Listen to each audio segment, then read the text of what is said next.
Chapter 6. Marilla Makes Up Her Mind. Get there they did, however, in due season. Mrs. Spencer lived in a big yellow house at White Sands Cove, and she came to the door with surprise and welcome mingled on her benevolent face. "Dear, dear," she exclaimed, "you're the last folks I was looking for today, but I'm real glad to see you. You'll put your horse in? And how are you, Anne?" "I'm as well as can be expected, thank you," said Anne smilelessly. A blight seemed to have descended on her. "I suppose we'll stay a little while to rest the mare," said Marilla. "But I promised Matthew I'd be home early. The fact is, Mrs. Spencer, there's been a queer mistake somehow, and I've come over to see where it is. We sent word, Matthew and I, for you to bring us a boy from the asylum. We told your brother Robert to tell you we wanted a boy 10 or 11 years old." "Marilla Cuthbert, you don't say so," said Mrs. Spencer in distress. "Why, Robert sent the word down by his daughter Nancy, and she said you wanted a girl. Didn't she, Flora Jane?" Appealing to her daughter, who had come out to the steps. "She certainly did, Miss Cuthbert," corroborated Flora Jane earnestly.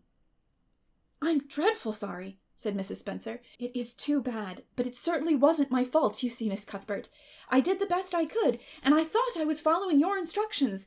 Nancy is a terribly flighty thing. I've often had to scold her well for her heedlessness." "It was our own fault," said Marilla resignedly. "We should have come to you ourselves and not left an important message to be passed along by word of mouth in that fashion. Anyhow, the mistake has been made, and the only thing to do now is to set it right. Can we send the child back to the asylum? I suppose they'll take her back, won't they?" "I suppose so," said Mrs. Spencer thoughtfully. "But I don't think it will be necessary to send her back. Mrs. Peter Blewett was up here yesterday, and she was saying to me how much she wished she'd sent by me for a little girl to help her. Mrs. Peter has a large family, you know, and she finds it hard to get help. Anne will be the very girl for her. I call it positively providential." Marilla did not look as if she thought Providence had much to do with the matter. Here was an unexpectedly good chance to get this unwelcome orphan off her hands, and she did not even feel grateful for it. She knew Mrs. Peter Blewett only by sight as a small, shrewish-faced woman without an ounce of superfluous flesh on her bones. But she had heard of her. A terrible worker and driver, Mrs. Peter was said to be, and discharged servant girls told fearsome tales of her temper and stinginess, and her family of pert, quarrelsome children. Marilla felt a qualm of conscience at the thought of handing Anne over to her tender mercies. "Well, I'll go in and we'll talk the matter over," she said. "And if there isn't Mrs. Peter coming up the lane this blessed minute!" exclaimed Mrs. Spencer, bustling her guests through the hall into the parlor, where a deadly chill struck on them, as if the air had been strained so long through dark green, closely drawn blinds that it had lost every particle of warmth it had ever possessed. "That is real lucky, for we can settle the matter right away. Take the armchair, Miss Cuthbert. Anne, you sit here on the ottoman, and don't wriggle. Let me take your hats. Flora Jane, go out and put the kettle on. Good afternoon, Mrs. Blewett. We were just saying how fortunate it was you happened along. Let me introduce you two ladies. Mrs. Blewett, Miss Cuthbert. Please excuse me for just a moment. I forgot to tell Flora Jane to take the buns out of the oven." Mrs. Spencer whisked away after pulling up the blinds. Anne, sitting mutely on the ottoman with her hands clasped tightly in her lap, stared at Mrs. Blewett as one fascinated. Was she to be given into the keeping of this sharp-faced, sharp-eyed woman? She felt a lump coming up in her throat, and her eyes smarted painfully. She was beginning to be afraid she couldn't keep the tears back when Mrs. Spencer returned, flushed and beaming, quite capable of taking any and every difficulty, physical, mental, or spiritual, into consideration and settling it out of hand.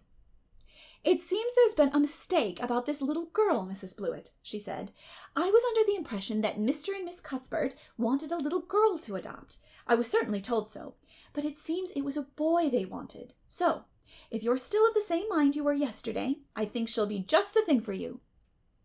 Mrs. Blewett darted her eyes over Anne from head to foot. "How old are you, and what's your name?" she demanded. "Anne Shirley," faltered the shrinking child, not daring to make any stipulations regarding the spelling thereof. "And I'm 11 years old." "Humph! You don't look as if there was much to you. But you're wiry. I don't know but the wiry ones are the best after all.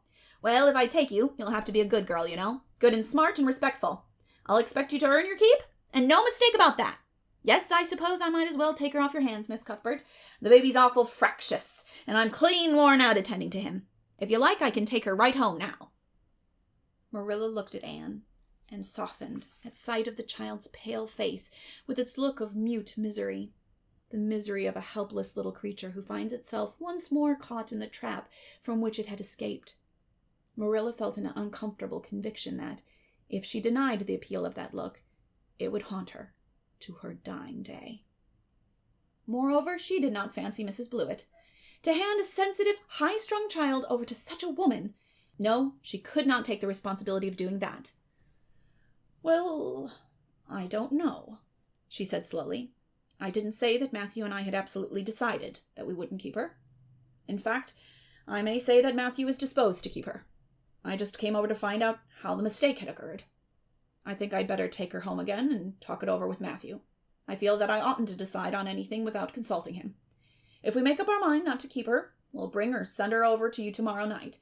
If we don't, you may know that she is going to stay with us. Will that suit you, Mrs. Blewett?" "I suppose it'll have to," said Mrs. Blewett ungraciously.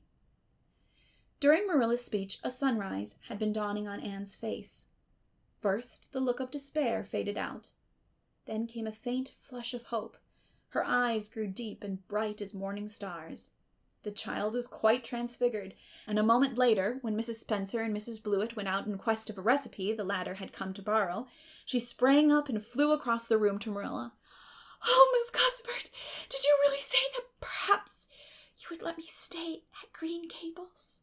she said in a breathless whisper, as if speaking aloud might shatter the glorious possibility. "Did you really say it, or did I only imagine that you did?" "I think you'd better learn to control that imagination of yours, Anne. If you can't distinguish between what is real and what isn't," said Marilla crossly. "Yes, you did hear me say just that and no more. It isn't decided yet, and perhaps we will conclude to let Mrs. Blewett take you after all. She certainly needs you much more than I do." "I'd rather go back to the asylum than go to live with her," said Anne passionately. "She looks exactly like a gimlet." Marilla smothered a smile under the conviction that Anne must be reproved for such a speech.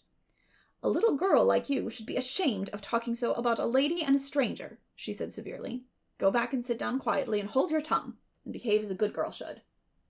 "I'll try to do and be anything you want me, if you'll only keep me," said Anne, returning meekly to her ottoman. When they arrived back at Green Gables that evening, Matthew met them in the lane.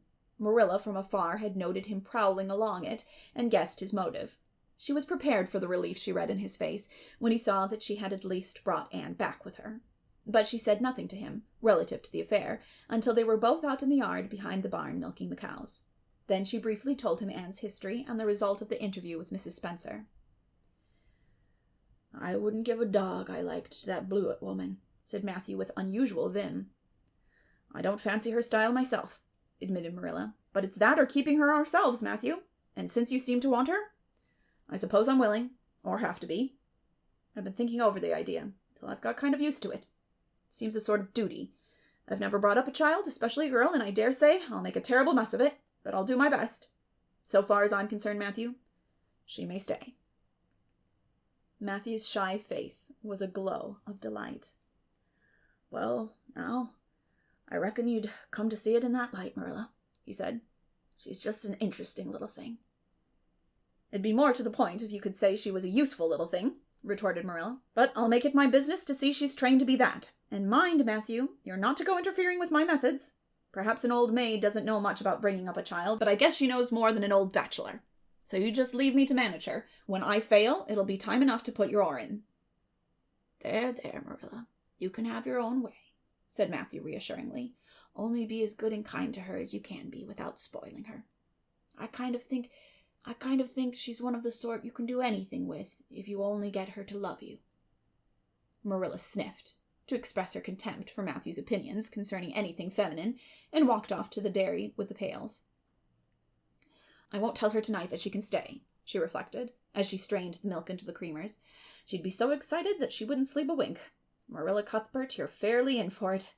Did you ever suppose you'd see the day when you'd be adopting an orphan girl?